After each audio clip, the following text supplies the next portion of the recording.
Assalamu alaikum class 6. I hope you all are fine and safe at your home.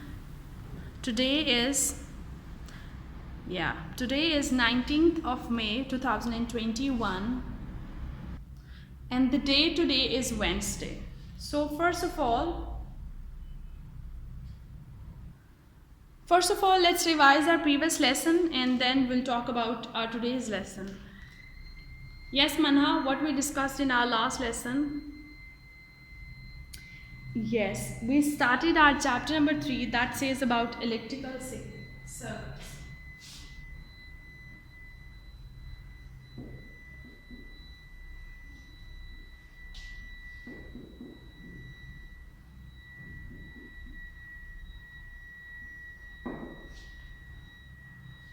Now, what are electrical circuits? Electrical circuits, let's draw a circuit on the board.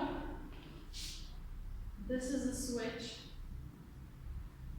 I'm drawing the components that are included in it. This is battery.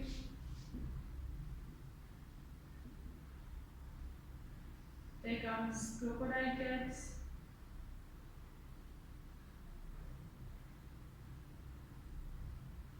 And then there comes a bulb.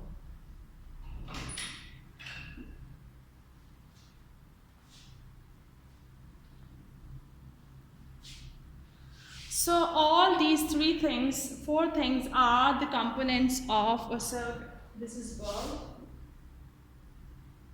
These are kits.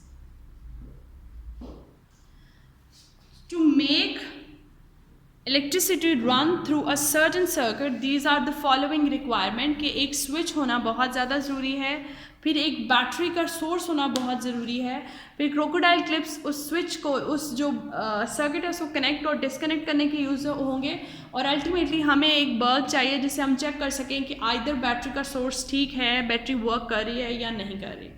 ठीक है, ये basic requirements हैं एक circuit की. इसके बगैर एक circuit complete नहीं होता है. अब हमने देखा कि बैटरी में जो एनर्जी स्टोर होती है वो किस फॉर्म में होती है. बैटरी में एनर्जी स्टोर होती है पोटेंशियल एनर्जी,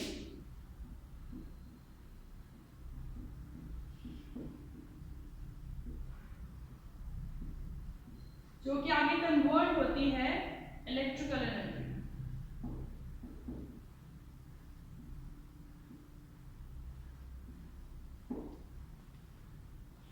हमारे पास पोटेंशियल एनर्जी है जो कि कन्वर्ट होती है इलेक्ट्रिकल एनर्जी में. अब वो पोटेंशियल एनर्जी और वो इलेक्ट्रिकल एनर्जी जब बल्ब तक पहुंचती है, let's suppose it started to run from here, जब वो यहाँ पे पहुंचती है तो क्या होता है, इलेक्ट्रिकल एनर्जी किसमें कन्वर्ट होती है, वो हीट या लाइट एनर्जी में कन्वर्ट हो जाती है. ठीक है, जब इलेक्ट्रिकल एनर्जी जो बैटरी से आई है वो बल्ब तक पहुंचती है तो it converts from electrical energy to heat और light energy. Let's see another conversion. जो हीटर घर पे यूज होता है, हीटर, इलेक्ट्रिकल हीटर्स में इलेक्ट्रिसिटी यूज होती है तो इलेक्ट्रिकल एनर्जी किस में कन्वर्ट होती है, heat energy.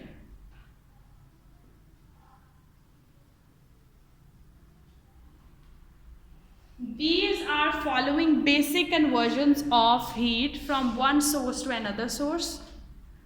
In first, we talked about that from battery, potential energy is converted into electrical energy. Then that electrical energy, when reaches to the bulb, it is converted from electrical energy to heat or light energy. Then the energy that is in the heater, it is converted from electrical energy to heat energy. So ये तो basic conversions है heat की. Now let's talk about the difference between the conductor and insulator.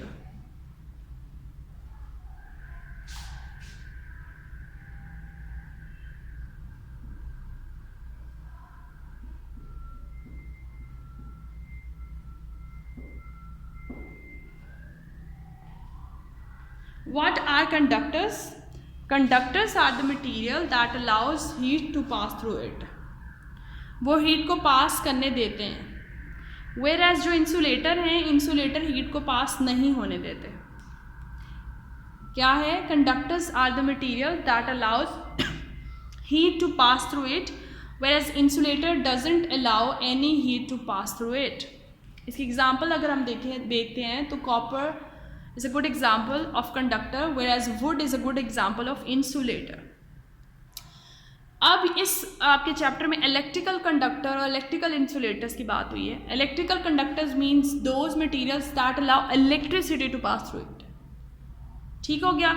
और electrical insulator are those that doesn't allow electricity to pass through it. अब यहाँ पे एक electrical semiconductors होते हैं. सेमीकंडक्टर्स हमें पहले भी पता है. सेमीकंडक्टर हम उन मटेरियल्स को कहते हैं that somehow allow the electricity to pass through it. वो प्रॉपर अलाउ नहीं करते और वो सर्टन कंडीशन और सर्टन प्रॉपर्टीज़ होती हैं जिसमें वो अलाउ करते हैं. जैसे आप कह सकते हैं कि ज़्यादा हीट होगी तो वो अलाउ करेंगे. सो सर्टन कंडीशंस होती हैं. इसके अलावा एक पॉइंट है कि जो आप देखते हैं ज़्यादातर इलेक्ट्रिकल, बल्कि सारी इलेक्ट्रिकल अप्लायंसेस के जो स्विच होते हैं वो प्लास्टिक के क्यों बने होते हैं? वो स्विच का प्लास्टिक के बने होने का, जो उसकी कवरिंग है प्लास्टिक के होने का कोई मकसद है या वैसे ही बना हुआ है?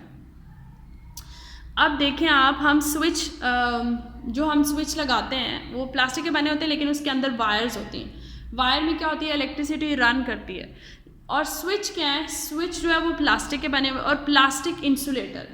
इंसुलेटर का क्या मतलब हुआ कि हीट पास नहीं करने देगा. और वो जब हीट पास नहीं करने देगा उसमें से, तो अल्टीमेटली आप अगर स्विच यूज़ कर रहे हैं और अगर आपको लग रहा है कि शॉक लग सकता है या फिर आपके हाथ गीले हैं, तो आपको इलेक्ट्रिक शॉक नहीं लगेगा क्योंकि आप जिस चीज़ को आपने पकड़ा हुआ है वो इंसुलेटर है. उसमें से हीट ने पास ही नहीं करना, तो आपको कैसे हीट फील हो सकती है? Okay, so now let's talk about our next topic. In next topic, first of all, I am showing you few more electrical components. So let's have a look.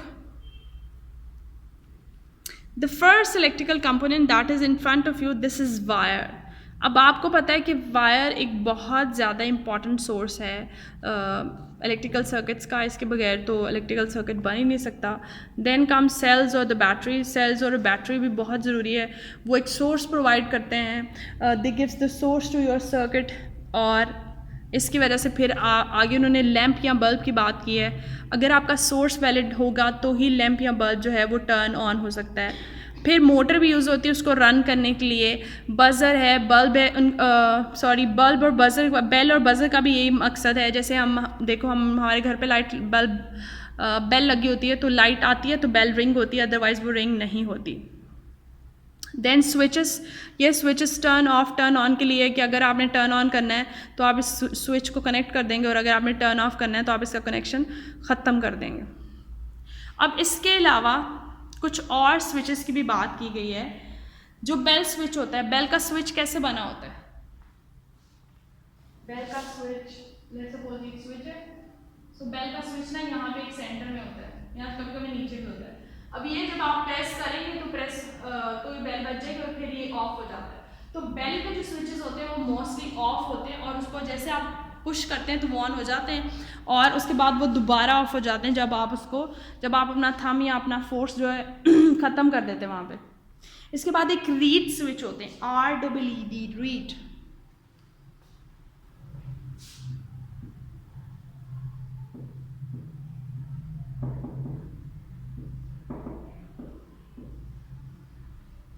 Now these type of switch actually work through the magnets. They are operated with the help of magnet. जब magnet बंद होता है तो switch चल जाता है और जो मैग्नेट खुल जाता है तो स्विच बंद हो जाता है. ये देखें, ये जो आपके सामने ये है, दिस इज़ रीड स्विच. जब ये इसको हम बंद कर देंगे तो इसका मतलब है कि वर्किंग स्टार्ट होगी, एक सर्किट बन गया है.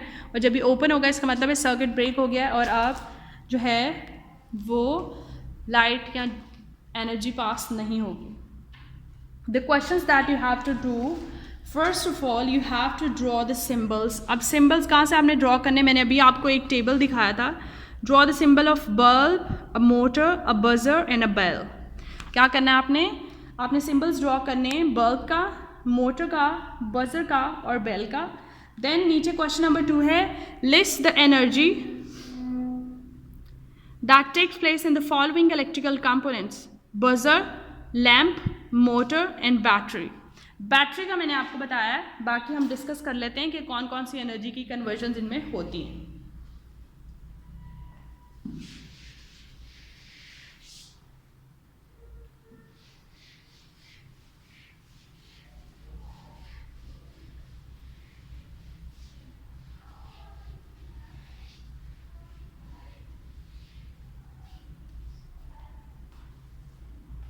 सो फर्स्ट ऑफ ऑल हम कर लेते हैं buzzer.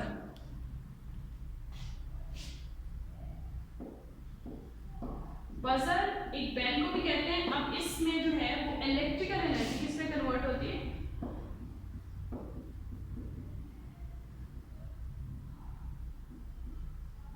Converts into sound energy.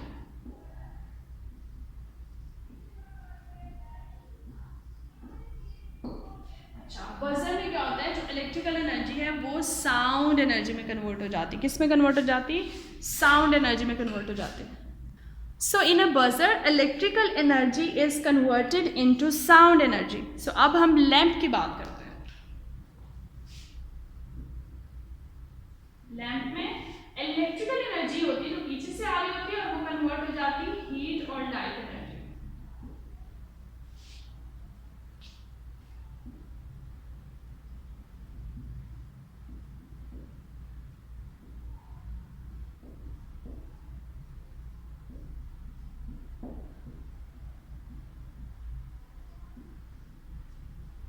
ठीक है, जो लैंप में एनर्जी होती है वो ही इलेक्ट्रिकल एनर्जी आ रही होती है, लेकिन वो किस में कन्वर्ट हो जाती है? हीट या लाइट एनर्जी में। देन मोटर की एनर्जी की बात कर रहे हैं। मोटर, अब मोटर में जो एनर्जी आ रही है वो भी इलेक्ट्रिकल। इलेक्ट्रिकल तो सबके पास आ रही है,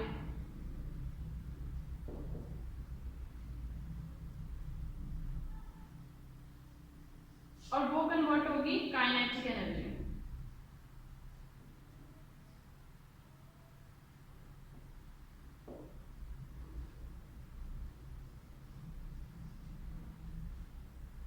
ठीक है, पहले हमने बात की कि बजर में जो एनर्जी होती है उसको वो इलेक्ट्रिकल एनर्जी से कहाँ कन्वर्ट होती है? साउंड एनर्जी में।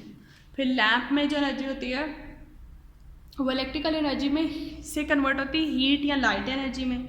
इसके अलावा फिर जो मोटर की एनर्जी होती है वो इलेक्ट्रिकल एनर्जी से कहाँ कन्वर्ट होती है? काइनेटिक एनर्जी में।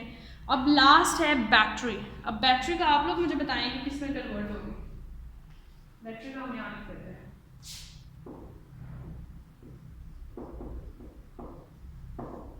बैटरी में स्टोर्ड एनर्जी होती है पोटेंशियल एंड कन्वर्ट हो जाती है वो electrical energy.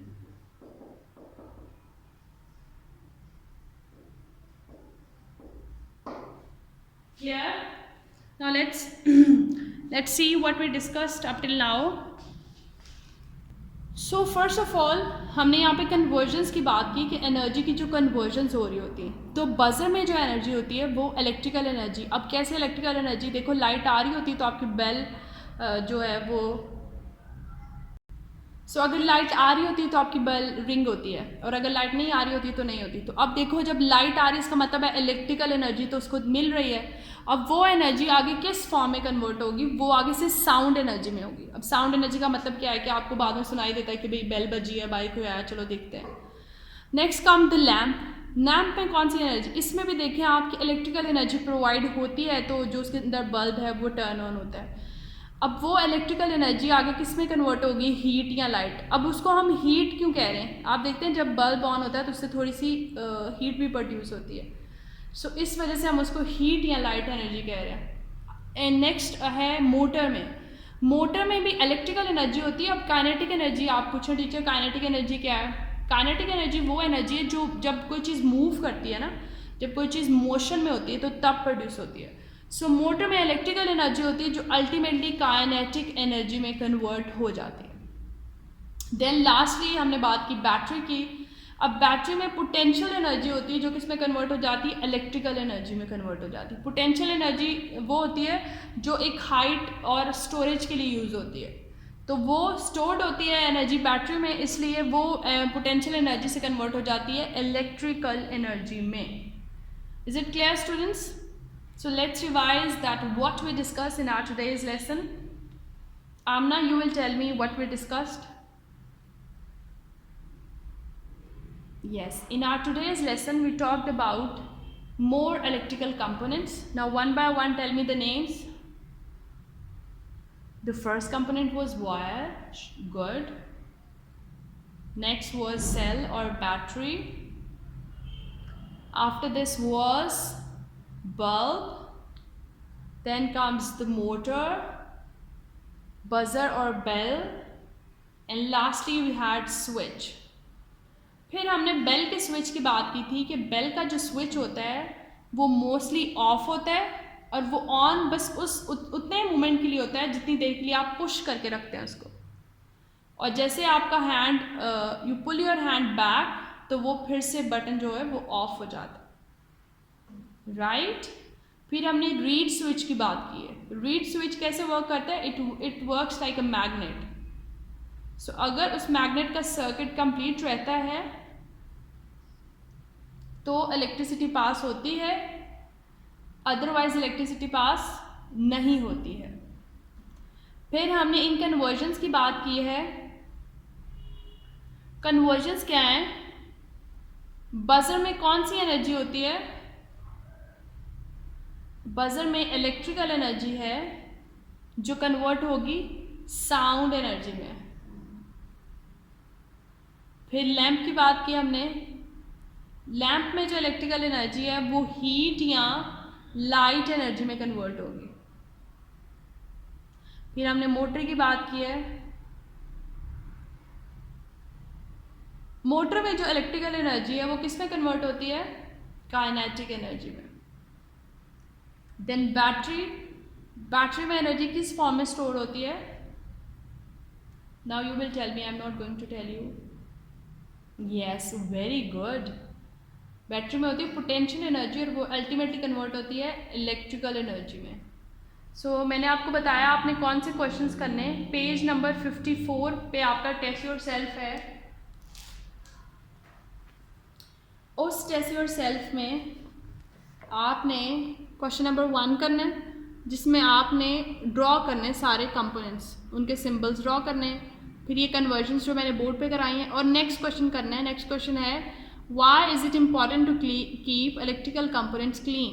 So you have to tell me, this is your research work, that why it is important to keep our electrical components clean.